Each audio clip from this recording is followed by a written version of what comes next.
時丸田中の Wednesday Morning。 皆さんおはようございます。時丸です。今日は7月9日水曜日、時刻は朝の6時になります。今日も東京のホワイトボックススタジオよりお送りしています。皆さんいかがお過ごしでしょうか。1週間経つの早いですね。この間もうラジオやったばっかな感じしますけど、また来たかっていう感じで、今日もネスカフェいただいています。なんかカフェインハーフじゃなくていいかなって、結局そういう感じになってますね。レビュー動画上げて2週間か3週間ぐらい多分経つと思うんですけど、やっぱりそのカフェインを取りに行ってるんだなっていう感じがしましたね。なんかこのハーフにして改めて、でどうせその1日2杯しか飲まないのだから、多分その2杯のカフェインの容量っていうのはおそらくそんなオーバードーズでもないと思うんで、それだったらそのハーフで柔らかくいくよりもやっぱりそのガツンとなんかこうカフェインを欲してるっていうか、なんか普通のコーヒーでいいかなっていうか、そういう感じになりましたね。まだ結構余ってんだけども、でちょっと視聴者の方からネスカフェのね瓶を一瓶いただいてるんで、そっちに移行しますね、多分ね。カフェインが欲しい。カフェインを、普通のネスカフェをくれって感じ。そういう感じです。で、今日は朝からヨガの練習を終えて、いつも通りに。で、まだフルプライマリーまで回復してないんですけど、ぎっくり腰やってから、だいぶ調子良くなってきて、ただ奥の方にちょっと何かいるなって感じで、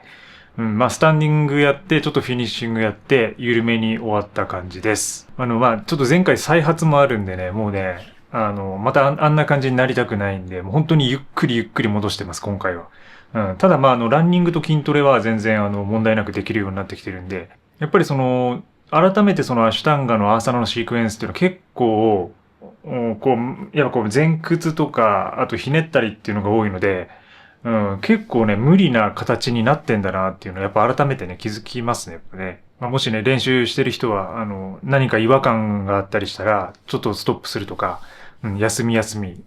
ることをお勧めします。もう9日っていうことで、もう1週間本当に早いですよね。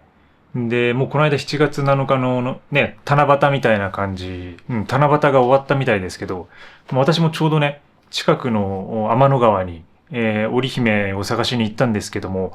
織姫は全く見つからず、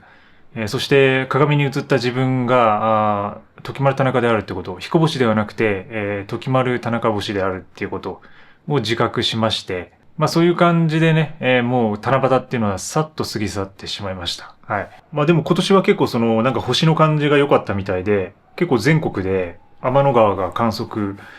できるみたいなニュースもね、ちょっと流れてましたね。じゃあ、今朝の一曲参りましょうか。今日はこの曲いきます。サカナクションで、忘れられないの。はい、聞いていただきました。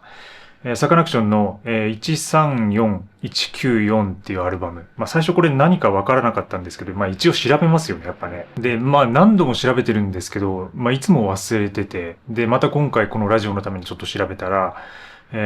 サカナクションが札幌で使っていた、札幌で活動していたみたいで、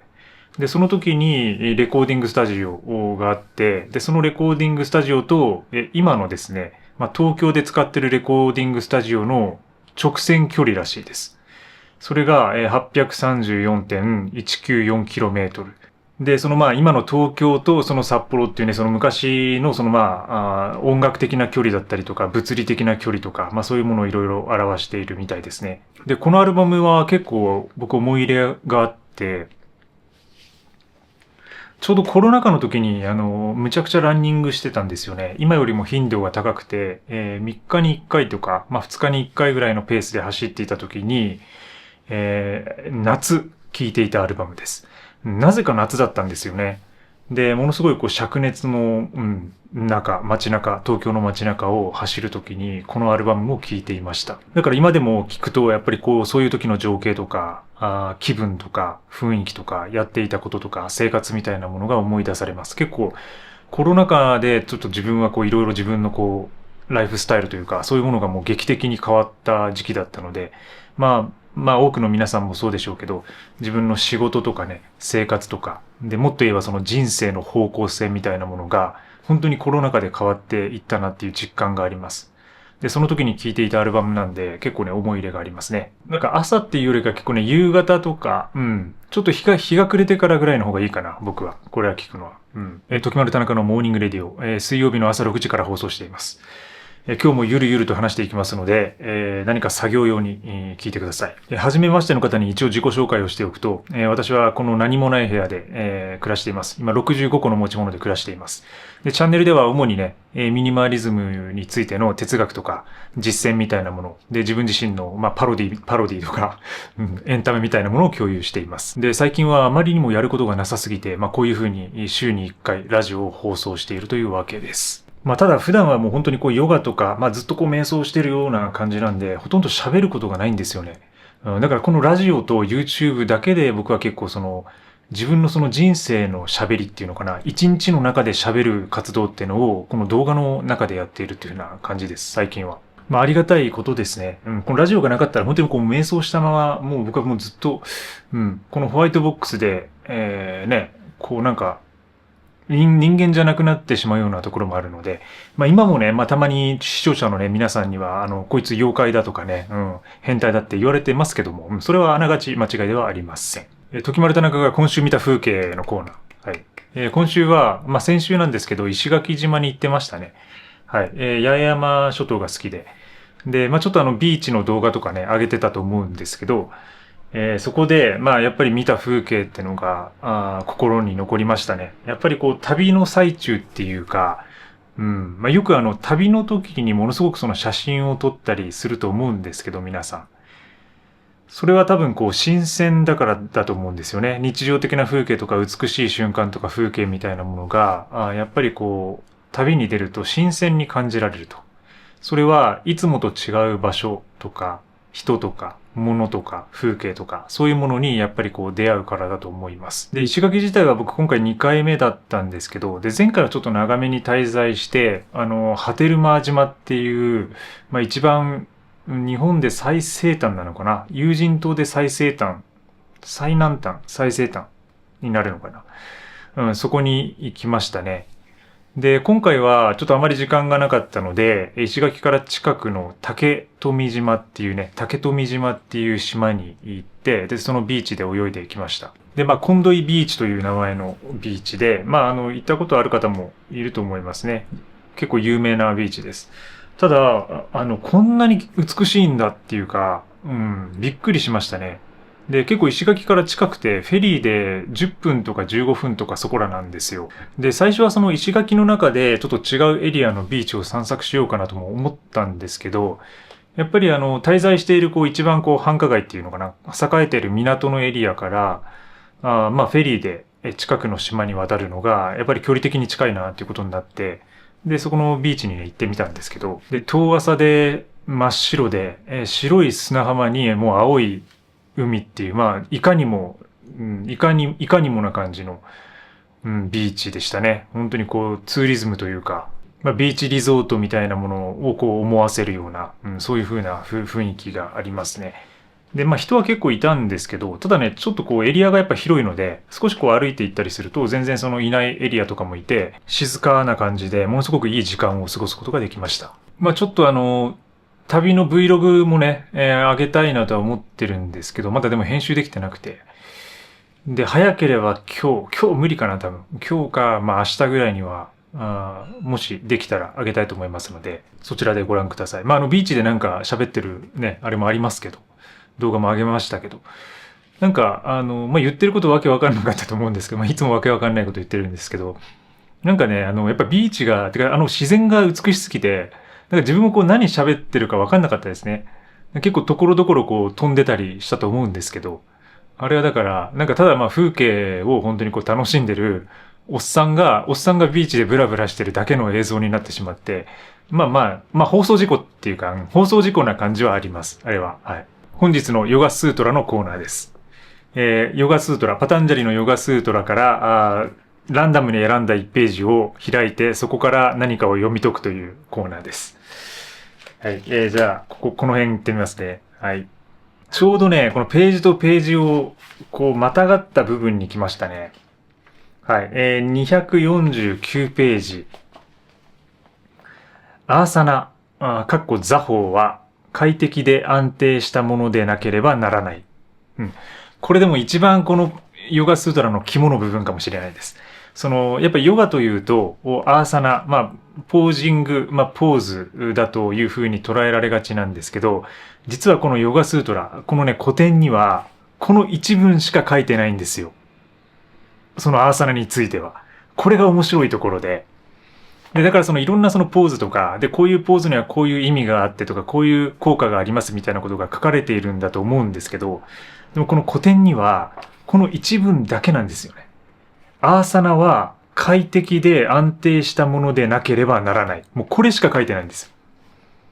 よ。だから、今、そのアシュタンガとか、ハタヨガとかでやられているものは、このパタンジャリが書いたヨガスートラから、もっともっと後になって作られたと。だからポーズというものは後付けで開発されてきたものであるっていうことですね。で、その解説文をちょっとね、読みますね。アーサナとは快適で安定感をもたらす姿勢を言う。そうした快適さと安定感をもたらすものなら、どんな姿勢でもアーサナである。一つのポーズを完全にこなすことができたら、それで十分である。というと簡単そうに聞こえるが、実際のところ快適で安定したポーズというのが一体いくつあるだろう。ある一つの姿勢をとると、すぐにここが窮屈だ、あそこが痛いと、あちこち動かさずにはいられない。いつも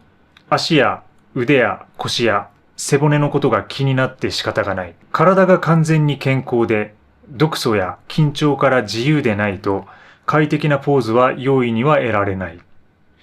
体の、そして心の毒素がこわばりや緊張を生む。我々をこわばらせるものは何でも我々を壊すこともできる。柔軟である時にのみ我々は壊れない。で、ここからちょっと続くんですけど、ここの説に、一番重要な部分がこれ書かれてますね。快適で安定したものでなければならないと。で、快適であればどんな姿勢でもアーサナである。どういうポーズであってもヨガ的である、ヨガであるっていうことだと思います。で、一つのポーズを完全にこなすことができたら十分である。しかしそれは簡単ではないと。で、やっぱ快適で安定したポーズっていうのはいくつあるだろうか。で、やっぱこう書いてるように一つの姿勢を取ると、やっぱここ痛いとか、で、僕もこうずっと座り続けてるとね、お尻だんだん痛くなってくるんですけど、だからやっぱりずっと同じ姿勢で快適なポーズを取るってことがいかに難しいかってことなんですよ。その体のことだけじゃなくて、ここにはやっぱ心身の健康、心ですね。心が毒素から解放されてないと、毒素とか緊張から自由でなければ快適なポーズは得られないってことが書かれています。で、だからヨガというのはそういう毒素とか緊張とかこわばりとかそういうものをほぐしていくっていうのか取り除いていくような行為であるっていうこと。で、そういうものはやっぱ体を壊していくので、その緊張とかこわばりは。だからやっぱだから柔軟である時にのみ我々は壊れないっていうね。柔軟であることがやっぱりその健康とか、それはその心を含めてね、心身の健康につながってくるってことが記されています。いや、これは本当に深いことで、で、よく瞑想のポーズでパドマーサナっていうね、こうレンゲ座っていうか足をこう組んで、こうやって瞑想するようなポーズがありますけども、あれが一番究極のポーズなんていうふうに言われたりもします。で、あれは結構簡単なように見えるし、で、実際、やってみると、柔らかい人は本当にこの最初から足を組むことができたりもします。ただですね、自分は最初全然組めなくて、それを組むまでに結構やっぱり時間がかかりました。半年とかやって、楽に組めるようになったのかな。半年とか10ヶ月くらいかかったかもしれませんね。で、やっぱり最初からそこだけに行っても全く組めないんですよ。で、ここがアシュタンガのシステムのすごいところで、やっぱりアシュタンガっていうのは最初から最後までシークエンス、つまり取るポーズが決まっているので、その最初から行うことによって、だんだんパドマーサナのこの足の組み方の深まりが深まっていくんですよね。で、そのパドマーサナっていうのは基本的に一番最後に来るポーズ。厳密にはその後にシャバーサナっていう屍のポーズがありますけど、その前にですね、一番もう最後の方に来るものなんですよ。だから、他のポーズができていないと、そのレンゲ座っていうかパドマーサナは組めない、組んではいけないっていうか、そういう部分なんですよね。だから僕はもうその最初からそこをやることは諦めていて、でもその前にやっぱりその練習がすごくあるので、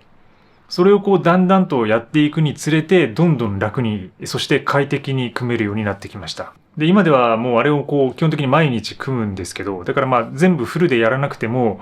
瞑想するときは基本的にパドマーサナで行ったりとか、で、だから基本的には朝1回、で、夜1回は必ず組みますね。で、多い時はその夕方にちょっと瞑想を入れる時もあるので、だから1日に3回ぐらいパドマーサナ組む時もあります。で、1回の時間は15分からだいたい長い時で1時間ぐらいを姿勢でゆっくりね、呼吸しながら座っていられるっていう状態になるっていうこと。まあそれがまあ快適なポーズ、快適な座法であるっていうことですね。よくまあ言われるんですよ。ああいうポーズしてたら、まあ最初からできたんですかとか。でも全然、できなくて、最初は本当に。で、自分体硬い方だったんでね、逆にね。まあ徐々にやっていったら、結構快適にどんどんなっていくって感じでしたね。だからやっぱまあ続けていくことが大事かなと思います。まあヨガやってる方もいましたらね、ぜひね、お便りなどもお寄せください。はい、続いてお便りコーナー。皆さんから番組にお寄せいただいたお便りを読み上げるコーナーです。概要欄より募集していますので、どしどしご応募ください。今週ちょっとね、少なめでしたね。はい。ラジオネーム、ジャムヘイヘイさんから、いつもありがとうございます。徳丸さん、チャオチャオということで、現在、私は自分自身の歯で生活できています。しかし先日、虫歯の治療を受け、限界まで削り、ギリギリ歯の神経を抜かずに済んだ歯が一本発生してしまいました。この歯の虫歯が進行すると、神経を抜き、歯の寿命が短くなり、いずれは抜歯になるそうです。入れ歯生活は嫌なので、歯磨きに対する意識を高めていこうと思います。時村さんの歯に対する意識や歯磨き習慣をお聞きしたいです。また、周囲で入れ歯生活をする人の話を知っていれば教えてくださいってことで、歯は大事よね。歯は大事。本当に。で、ジャムヘイヘイさんはね、これ本当に良かったね。治療を受けて限界まで削って、でもギリギリ歯の神経は抜かずに済んだと。いや、これ本当にラッキーですよ。これでやっぱもう神経抜いてしまうとね、あとはもう本当にこう、抜歯との時間の戦いみたいな感じになってきますから。まあでも本当に見つかってよかったですね。で、やっぱ見つかったからこそ、そういうことがあるからこそ、その自分の歯に対する、あとは歯磨きに対する意識を高めようっていうね、気持ちになってると思うので、そのね、やっぱ行動する流れっていうのは素晴らしいなと思います、本当に。でね、自分は、結構ね、歯に対する意識高いと思いますよ。まあ、その、なんていうか、その、全然綺麗ではない。歯並びとかも綺麗じゃないし、で、ネスカフェばっか飲んでるから黄ばんでてね、全然その、美しくもないんだけども、でも、虫歯は一本もなくて、でね、歯磨きのレベルっていうか技術が高いんですよ、僕。これ何の自慢かちょっとわかんないんですけど、で、これまでの人生で褒められたのが、歯磨きくらいなんですよ、私。で、その歯医者さんにね、よくほら、点検とかで行くと、こう磨き方のレッスンとかしてもらえるじゃないですか。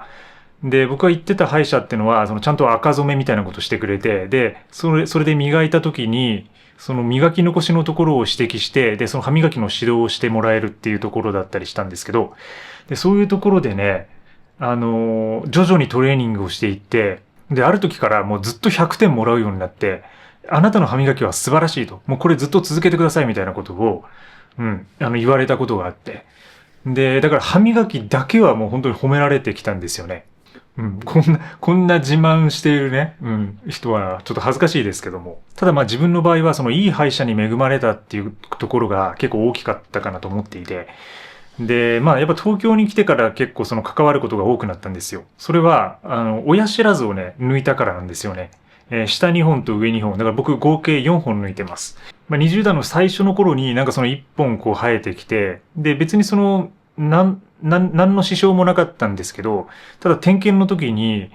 ちょっとこう、顎関節症みたいになった時があって、で、そういうこう、顎関節症とか、そういうこう、歯並びとかにも影響するので、これは抜いておいた方がいいかもしれないって話になって、で、もうね、ちょっと埋まってたものもあったんですけど、もう時間かけて分けてね、何回かに分けて、全部4本抜いたんですよ。最初はめちゃくちゃ怖かったけどね。でもまあ先生がすごい技術のある人で、全然痛くなかったんですよね。うん。で、その一瞬で終わった感じ。で、なんか、本当に気軽になんかお茶でも行っとくみたいな感じで、うん、これもう今日から行けますけど、一本行っとくみたいな感じで言われて、じゃあお願いしますってことで、で、抜いたら、もうそこからね、もう全部4本を抜いて快適になって、それ以来、ずっと歯医者に通っていて、で、まあ、クリーニング含めて、だいたい3ヶ月に1回は行くかな、絶対ね。だから年に4回行くようにしていますね。で、最近はもうその先生から、で、結構いろいろ歯医者変わってるんですけど、まあ先生から今のところも結構いいところで、もう十分歯磨きすごいんで、もう年に3回でもいいですよぐらいの感じで言われてますね。で、やっぱりその歯医者の数っていうのはものすごく多いので、まあ美容室とまではいかないけども、それくらいもう東京って乱立してるので、まあいかにそのいい先生に巡り合うかっていうのかな、なんかそういうところが重要な気はしますね。で、自分はまあ結構、2箇所ぐらいかな。いろいろ引っ越ししてるんでね、なかなか歯医者を変えたりするのも大変なんですけど、でも偶然にもいい先生に巡り会えて、もう常にその歯のことはその先生に相談できるような状況にしています。で、この間もちょっと金属が私2つ入ってるんですけど、で、それをちょっとセラミックにしようかなみたいな話もしてて、で、やっぱその金属、まあ、いわゆるその銀歯みたいなものっていうのは、いろいろその弊害があるんですよね。で、やっぱ一つはその少しずつその金属が溶け出しているっていうこと。で、それでこうアレルギー体質とかになったりする可能性もあるっていうのと、あとはその長くなってくると、その金属がどんどんこう小さく萎縮していくので、その周りに隙間ができて、で、そこから虫歯が進行していったりするっていうこと。で、もう一つはその今度内側ですね。こう、クラウンみたいなものを被せてる内側っていうのは全く見えない状況になるので、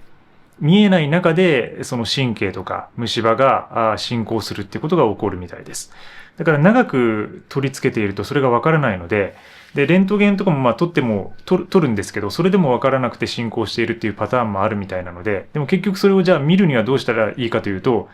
砕いて中開けるしかないらしいんですよね。中調べるには。で、自分はそのちょっと金属が結構長くつけてるので、全然外れないんですよね。まあ腕がよほどね、いいとこにやってもらったのか、全然外れなくて、で、それをもうそろそろその時期的なものもあるんで、まあセラミックにしてもいいかもねっていう話で今進めていますね。なんでまあもしかしたら近々セラミックにするかもしれないんですけど、でもそれもね結構大変なんだよね。その全部金属破壊して、簡単に取れないらしくて、もう叩き割るみたいな感じ。で、割ってから、で、そこで型を取って、で、そこにセラミックのものを入れるっていうね。そんな感じなんで。で、そのセラミックはやっぱりその色が白いので、で、やっぱ周囲のね、歯の色に調整する必要があったりするんですよ。なんで、その前にホワイトニングをちょっと入れて、で、そのホワイトニングの色に合わせるとか、なんかちょっとそういうこともやらなきゃいけないような感じもあって。だからまあちょっとまあ面倒、手間はかかるんですけど、ただやっぱこう歯というのは資本みたいなところあるので、まあそれがもう本当に幸福とか将来的なもうこう食べることとかね、だからもう本当 QOL に直結することなので、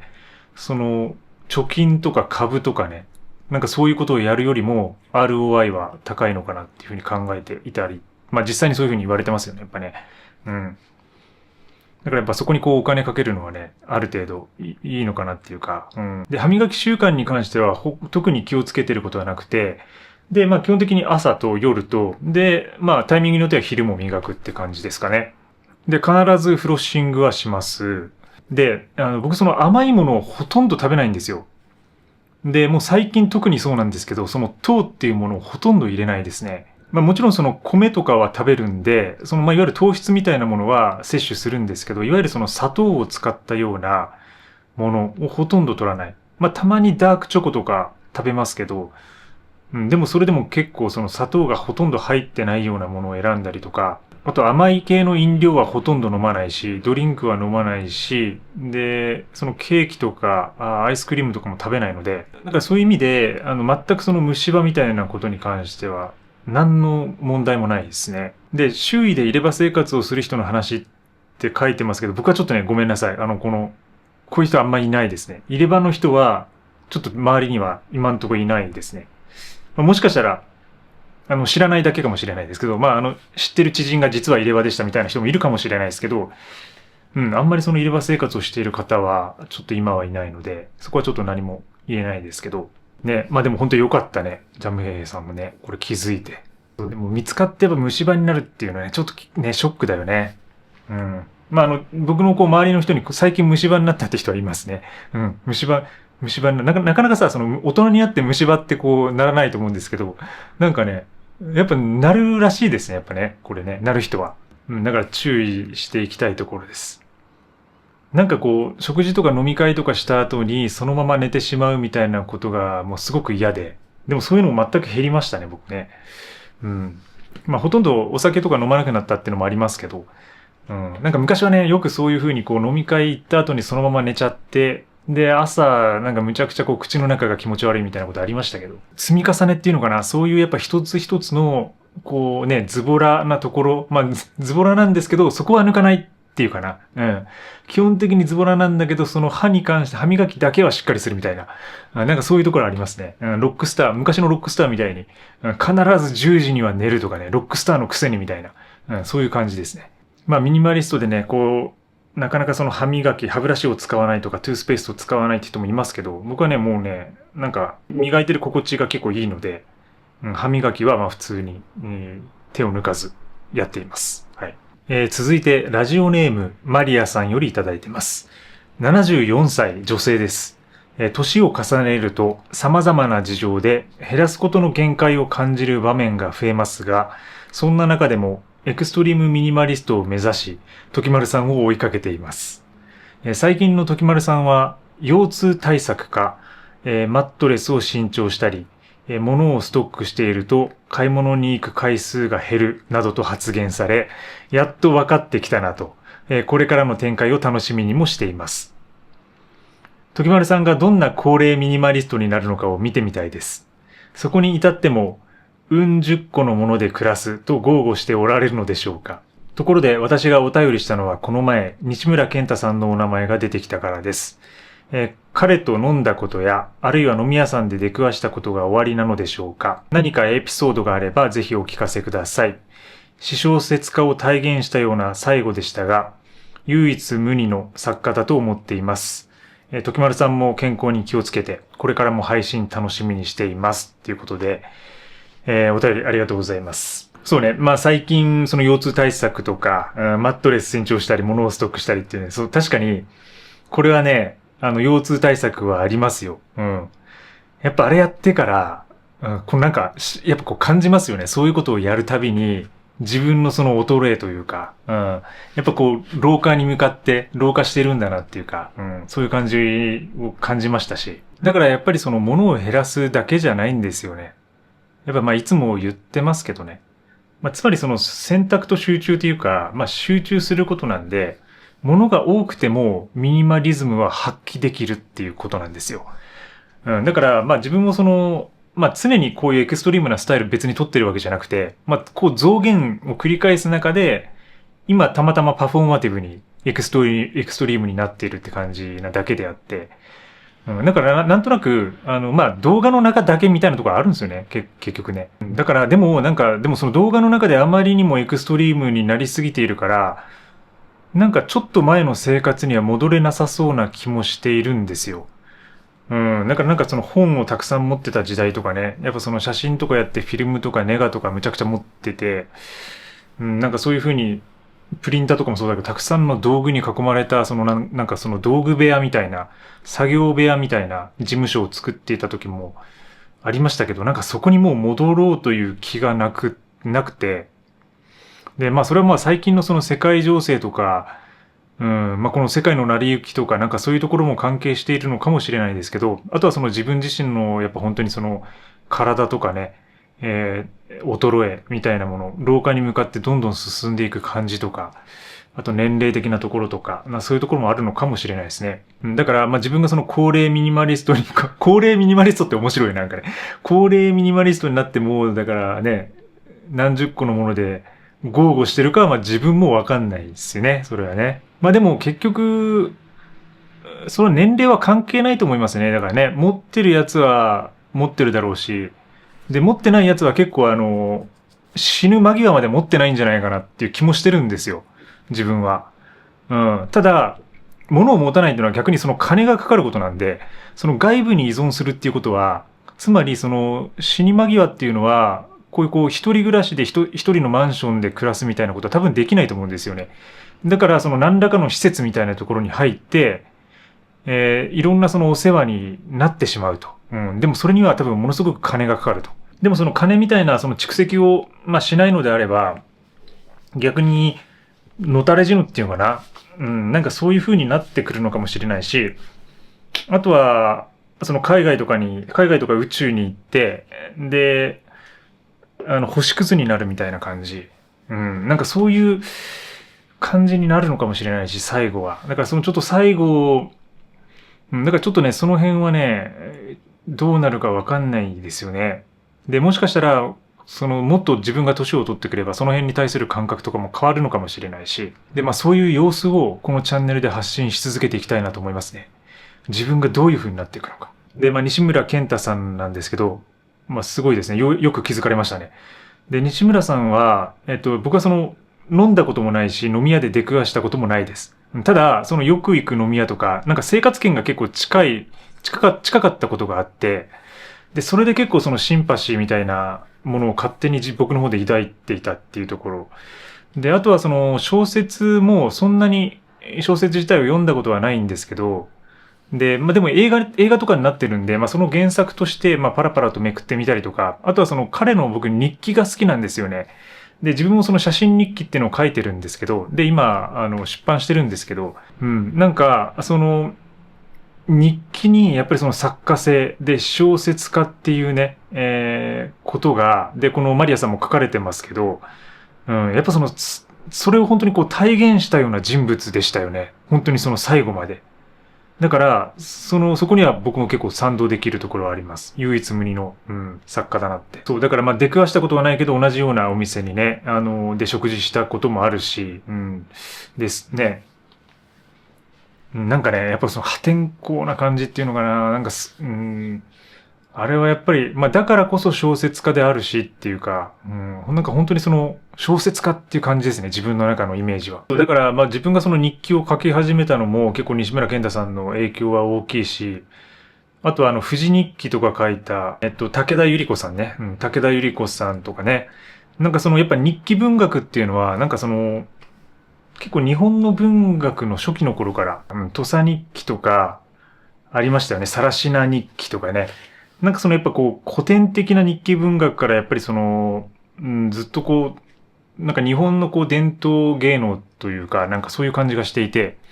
で、西村健太さんとか武田百合子さんとかは、割とそれを現代的にマッシュアップした人たちみたいなイメージがあって、で、なんかそこに写真を組み合わせることで、自分自身の何か新しい表現ができるんじゃないかってことで生まれたのが自分の写真日記なんですけど、だから、ちょっとね、このお便りの中でね、また西村さんに関するね、言葉をいただいてね、本当に嬉しい限りです。お互いに、マリさんも健康に気をつけて、私も、ぎっくり腰には気をつけて活動していきますので、これからもよろしくお願いします。ラジオネーム、白熊さんよりいただいてます。こんにちは。私は22歳で最小限のもので暮らし始めて3年ほどになります。ミニマリズムを通じて私が最近感じたことがあるのでお便りさせていただきました。1年半ほど前から小麦、精製砂糖、乳製品、植物油、植物油を意識的に避けるようになりました。これは歯科医の吉野俊明さん。また歯科医が出てきたね。吉野俊明さんが4毒と呼んでいるもので、現代の食生活に潜む見えにくい害として警鐘を鳴らしているものです。小さい頃から親が食に気を使っていたこともあり、自分でも食品添加物や人工甘味料などは避けていたのですが、4毒についてはあまり気にしていませんでした。ただ、吉野さんが病気や癌の人は絶対に取ってはならないと言っているのを聞いて、健康な自分でも何か変化があるのか気になり、実験的な気持ちで始めてみました。結果的に4毒を抜くと睡眠の質や寝起きが良くなり、便通も安定して肌荒れや花粉症もいつの間にかなくなりました。特に小麦をやめた効果が大きかったです。今は家でほぼ4毒を抜きつつ、友人との食事では少し食べることもあり、自分にとってちょうどいいバランスが取れています。吉野さんが何を取るかより何を取らないかが大事とすごくおっしゃっていて、それってすごくミニマリズム的な考え方だなと思いました。食べ物食べ物も物と同じように、これは本当に自分に必要と問い直して、不要なものを削ぎ落とすことで、心身がとてもクリアになった感覚があります。また、読読をやめると自然と加工品ではなく、昔ながらの日本の伝統的な食事を選ぶようになり、日本のことももっと好きになりました。それと同時に、命や食べ物への感謝の気持ちも以前よりずっと強くなった気がします。こうして食生活でも本質的なものを残す意識が育つことが食のミニマリズムなんじゃないかなと感じています。時丸さんは食べ物や栄養との付き合い方で意識していることはありますか？よければぜひお話を聞いてみたいですってことで、ありがとうございます。素晴らしいですね。白熊さん。22歳で。22歳でこれだけ食に気を使ってるっていうのすごいっすよ。僕はもう20代の頃とか食生活荒れてましたからね、ものすごく。もう加工食、ウインナーとかベーコンとか朝食から取って、で、ガンガン酒飲むし、で、ガーナミルクチョコレートとかね、結構甘いものも食べるし、でもまあ自分がその食に気をつけ始めたのはやっぱまあ30過ぎてからですね。で、まあこの4毒っていうのは、まあ毒っていうわけではないんですけど、まあ小麦とか精製砂糖とか乳製品、植物油、植物油っていうのは、まあ誰でも言ってることですね。吉野さんだけじゃなくて、まあこれまあ世界的にそのエビデンスがあることで、まあ世界的な研究機関とか健康機関が調べて、実験とかしてるんで、結構科学的なエビデンスはたくさん出ていますね。で、まあ結局その人によるところもあったりとか、まあ小麦っていうのは特にまあアレルギー的なところが強かったりするんで、ただ、カロリーの摂取源としては必要な部分ではあるんで、小麦を完全に抜くっていうのは、これは逆にその健康を損なう人もいます、これで。だから、その毒っていうよりかその人によって、まあ結局バランスの問題なんですよね。すべてをいかにバランスよく取っていくか。で、それが自分のアレルギーとか、その自分の体質とかみたいなものに合っているかっていうところによって、変わってくると思います。そのベストバランスは。で、食の話は結構僕、ね、チャンネルでずっと前からしていて、で、やっぱりその増やすよりも減らす方向に行った方がいいっていうのは、まあずっと言ってきてますね。ちょうどその前回のその高城さんのミニマリズムの話で、その偶然ね、自分のその食の話ちょっとしてるんですけど、で、僕が意識してることは、もう基本的にその、加工食品は取らないとか、で何を取るかよりもやっぱ取らないかが大事っていうのはこれずっと言ってることで、で、まあ加工食品取らない、で、砂糖もほとんど取らない、で、乳製品も取らないです。で、油も取らない。まあオリーブオイルとかアマニ油とかは取りますけど、そういうこう、なんかサラダ油みたいなものは買ったこともないぐらいです。ここ10年ぐらいは。で、小麦もほとんど取りません。まあ、たまにラーメンとか食べます。ラーメンとかちゃんぽんとか食べますけど、ほとんど取らない、小麦も。最近はそのパンじゃなくて、もうパン食べてる時期もありましたけど、オートミールになってますから、朝食とかも。ただむちゃくちゃ調子いいんですよね。本当に調子がいい。で、だからまあ自分の食生活はその日本式をベースにしながら、そこに地中海系の食事が入ってるって感じですね。簡単に言えば。はい。だから結構この白熊さんのスタイルに結構近いところはあると思いますよ。その伝統的な食事、つまりその発酵食品とか、魚、そして野菜、で、少々のお肉みたいな感じ。で、それに地中海式のいわゆるそのオリーブとか、ちょっとそのパスタとかもたまに食べたりもしますけど、基本的には野菜とかフルーツとか、で、キノコと海藻とナッツっていう感じですかね。で、これはなんかいわゆるそのカリフォルニア式とかっても言われたりもするんですけど、カリフォルニアイデオロギーみたいなところにね、こう食も牽引されてるところありますからね、なんかね。でもそこだけに行くのも良くないんだけどね。なんていうかそのエビデンスを重視した研究に裏打ちされた食品だけを取るみたいになっていくと、なんかそういうのじゃないと思うんだよ、人間って。もっとその自分が食べたいものとか美味しいものとかを味わうっていうのが人生なんで、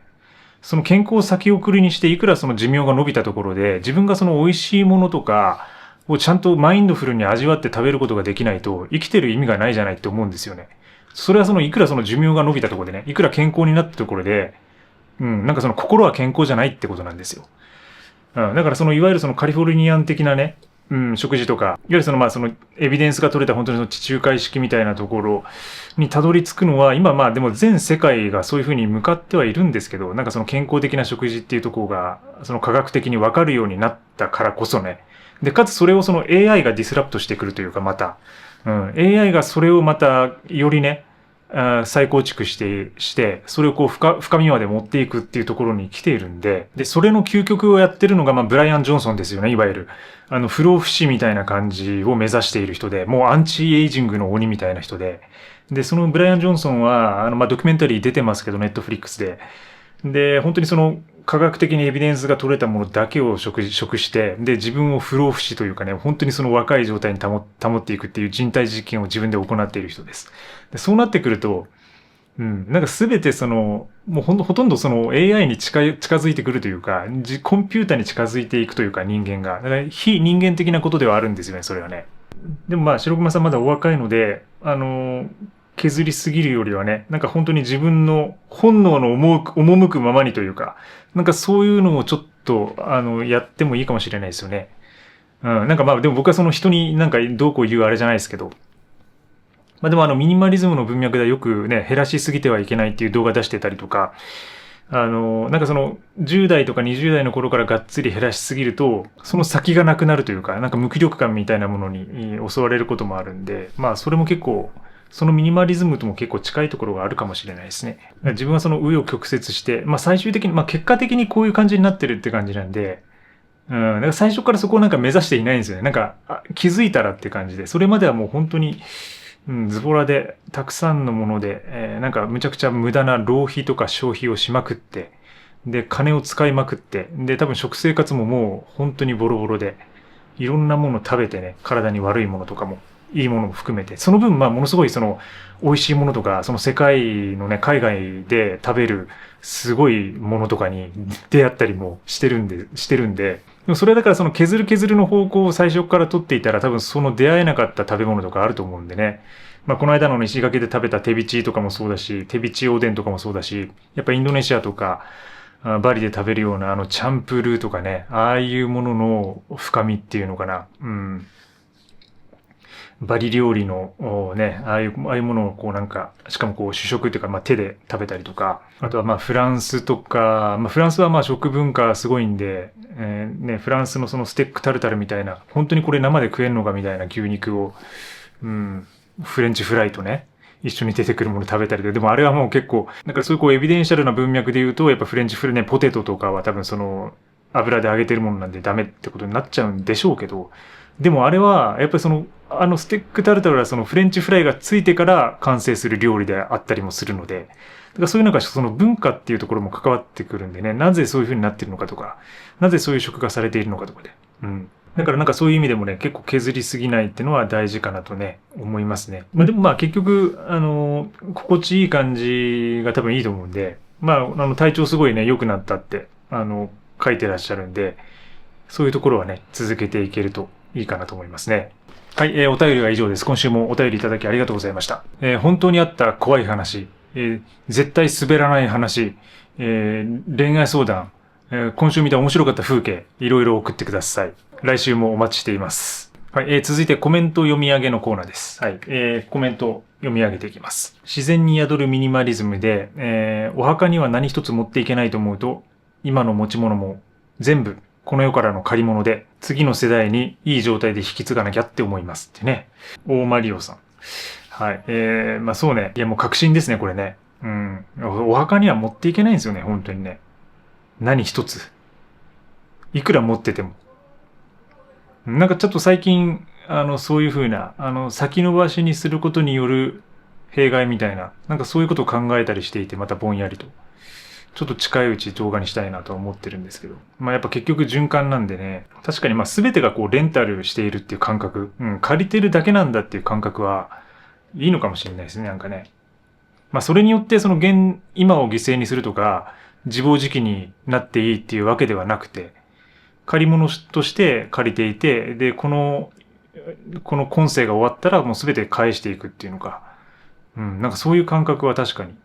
あるかもしれないです。時丸さんこんばんは。石垣島いかがですか？時丸さん撮影の竹富島の海が本当に綺麗で涙で見ました。20年前沖縄に移住を考えていましたが、北関東の移住になりましたってことで、ちなさんありがとうございます。沖縄に移住を考えてたっていうね。そうなんかね、沖縄はやっぱこう移住の方多いんですよね、移住者がね。やっぱりこういろんなところから、関東の方から来てるみたいな人とも出会いましたし、やっぱりこう誰もが、特に関東の人たちはこう南の方に移住を考えたりもするのかもしれないですよね。僕はそういう意味で、九州なので結構半端なので、なんかそもそもその海育ち、島育ちみたいな感じはあるんで、なんかその沖縄っていうのは結構近いなっていう感覚があって、ただやっぱり石垣とかあの辺のね、八重山の方まで行くとやっぱまた雰囲気違うんでね、面白いですよね。あら、懐かしい名前出た。30年以上前、エビゾリ巨匠天国で審査員としてハイパーメディアクリエイターとは何ぞやと思いながら見たのが最初でした。お話が理知的で印象的でした。次に脚光を浴びたのが某女優さんの元旦那様として、そして今日、10年に1回名前聞く説だわ。ミニマリストだったんだ。世界中を歩いているらしいのと、30年前の話し方からして、無駄なものは持たないの。なるほど、わかる気がする。ということで。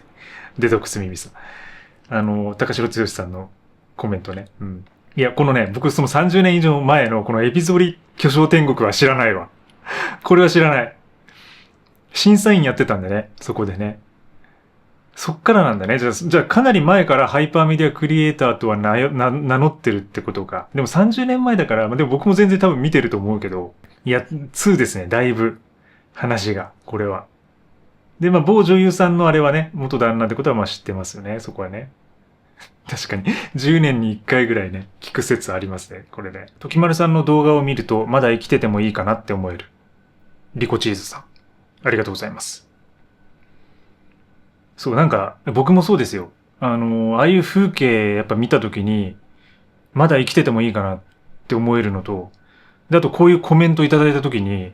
まだ生きててもいいなって。なんかそういう風に本当に思います。やっぱその人生ってその大きな目標とか、大きな目的みたいなものに突き動かされるってことももちろんあるんですけど、やっぱりその本当の自由さとか幸福さみたいなものは、ささやかな日常の中に潜んでいると思っていて、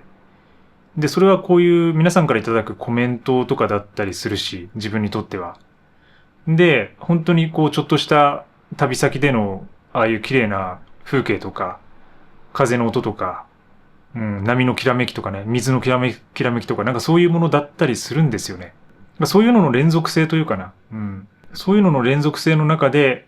こう自分の今があるっていうか、今を楽しんでるっていうか、なんかそういう感じはしますね。で、それをちょっと改めて思い出させて、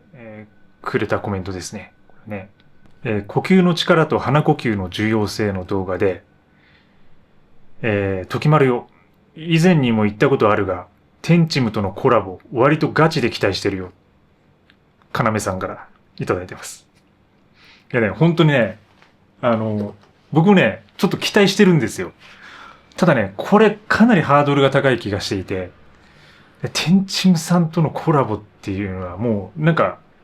かなり遠いところにあるんですよ、自分の中ではね。まずほら、モーニング娘。の PV を道玄坂で撮るっていうのがあるでしょう。で、それに加えて最近できたのが、ちゃんみながやってる No Girls の、パロディ版として No Boys っていう持たない男たちのオーディション番組を自分がプロデュースするってのがあるでしょ。だから今2つあるんですよ。で、テンチムとのコラボ。テンチムさんとのコラボはだから、多分どっちかに呼ぶか、だからそのモーニング娘。のほうほら行こうぜので、出演者としてテンチムさん来てもらって一緒にその PV 出てもらう。だからその、やっぱモーニング娘。の数だけ、そのメンバーちょっと集めなきゃいけないんで、ちょっとね、そこでその出てくれる方探さなきゃいけないんですよね。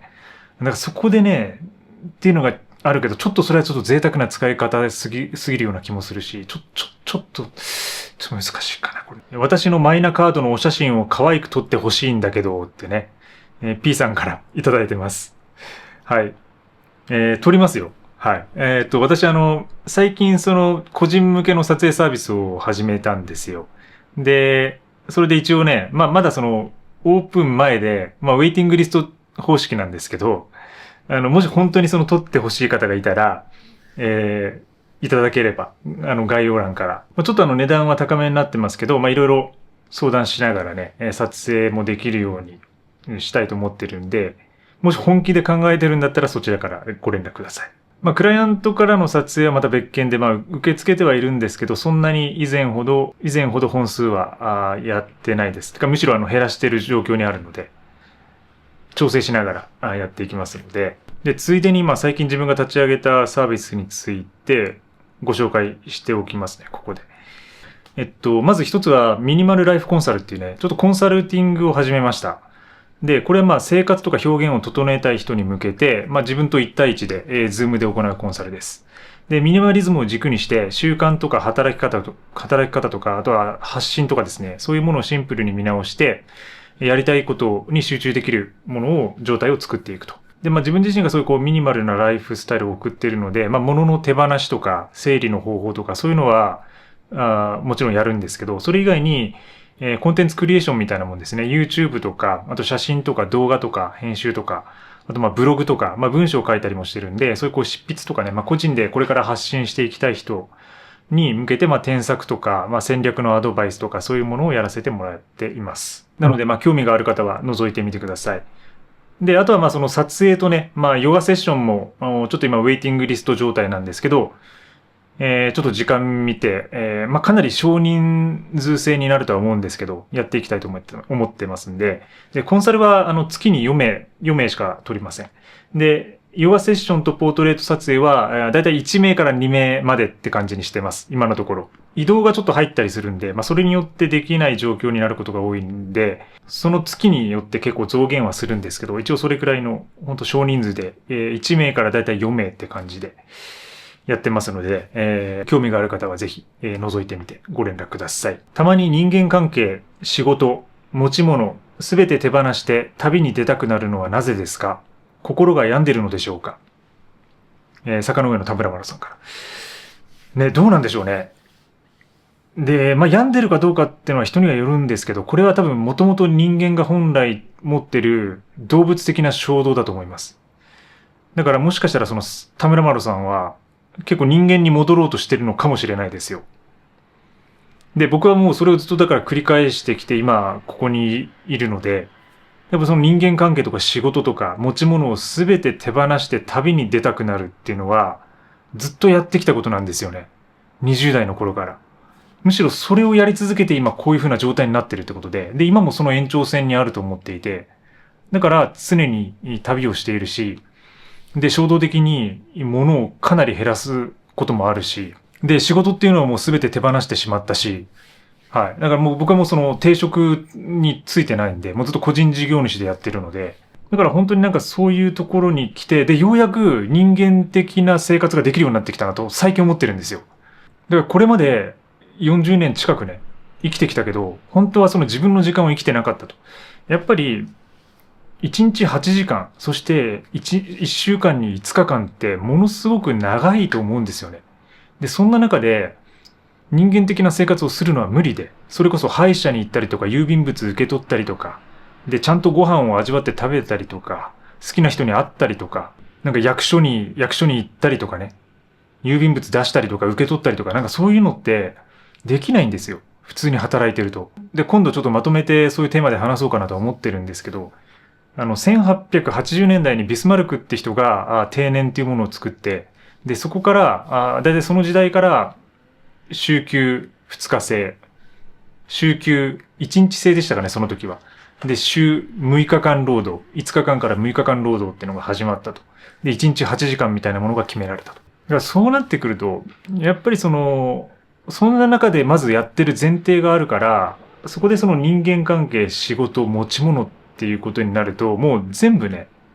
これ手放したいっていうふうに思うっていうのはね、当たり前だと思うんですよね。むしろそれに気づかずに、ずっと同じ生活を続けていくっていうことがいかに危険であるか。で、いかに思考を停止して人間的な生活を諦めているかってことだと思っていて。だから、田村村さんはこれかなりね、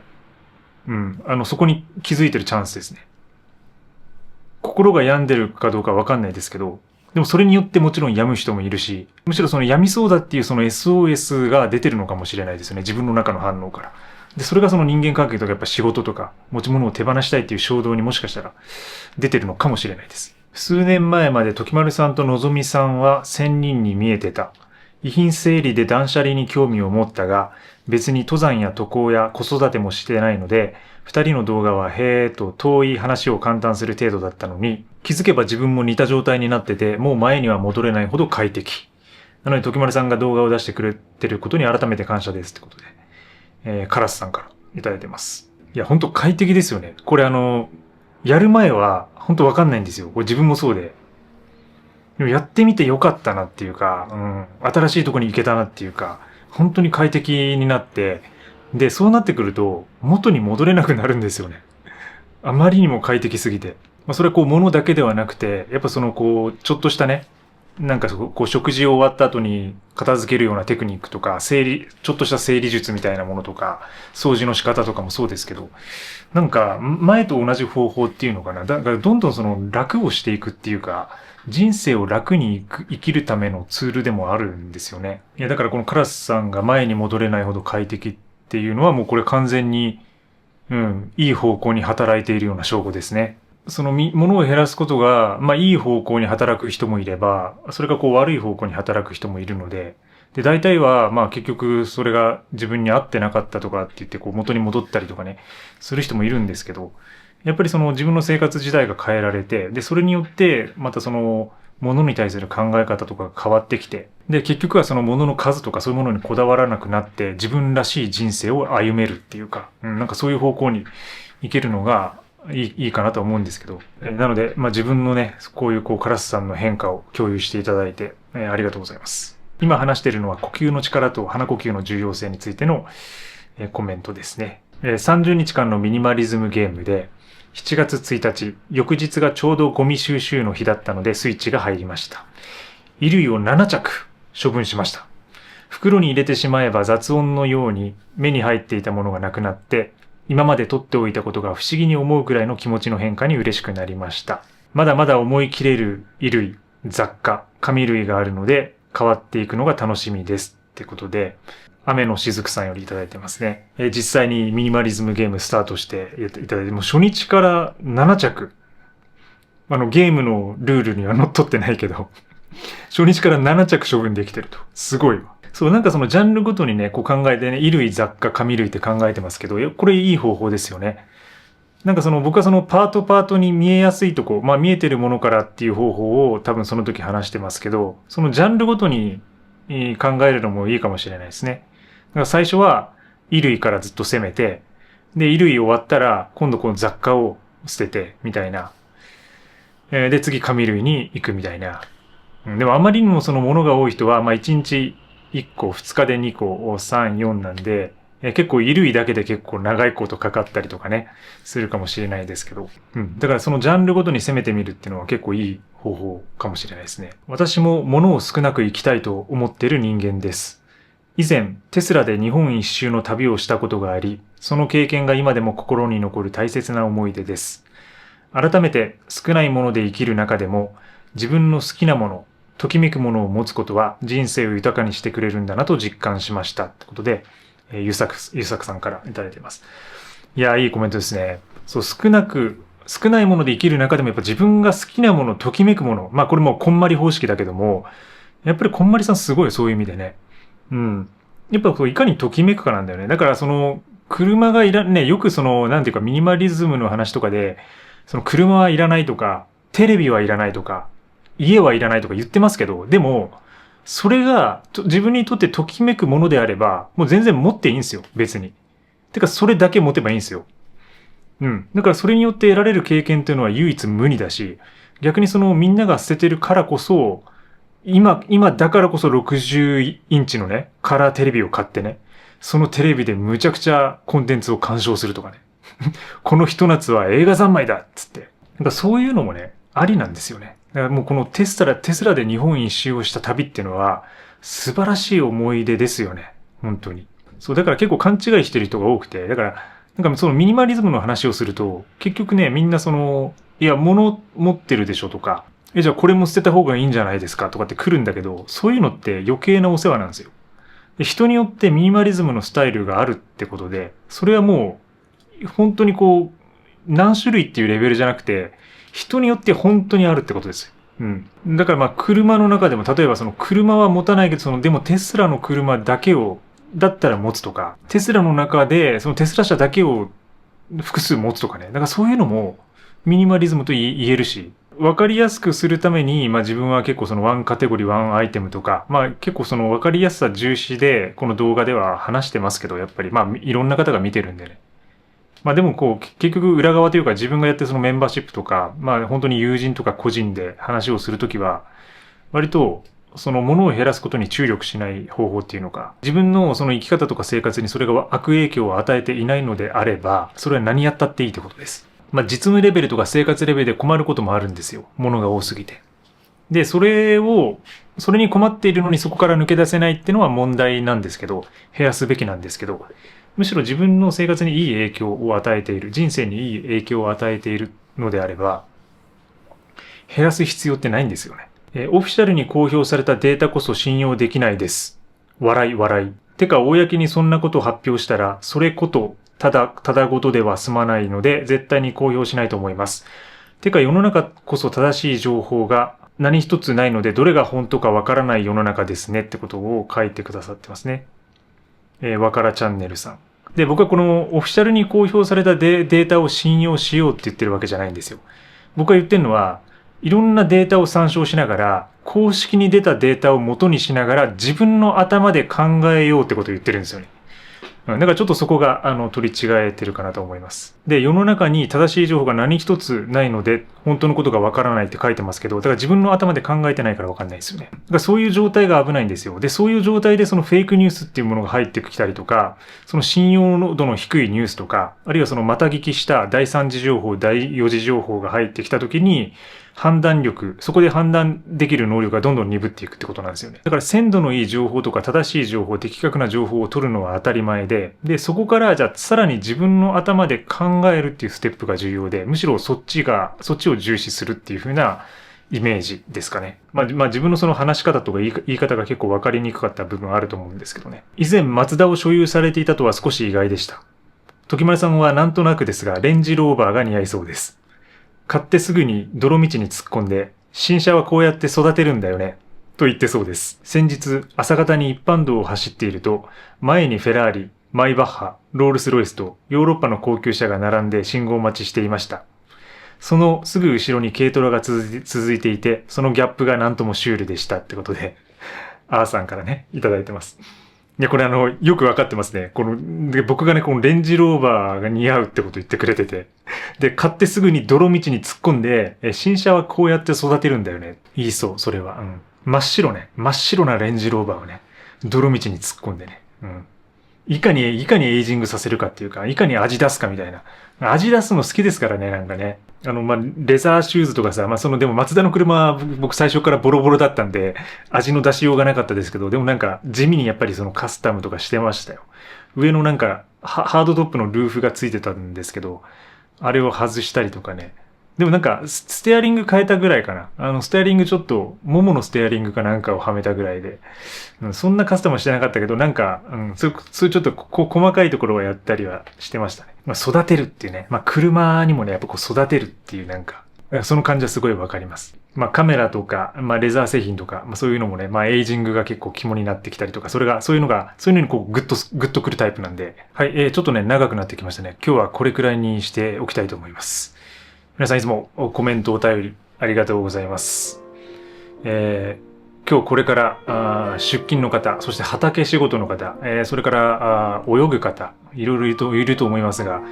暑いので熱中症には十分気をつけて、良い一日をお過ごしください。それではまた次の動画でお会いしましょう。さようなら。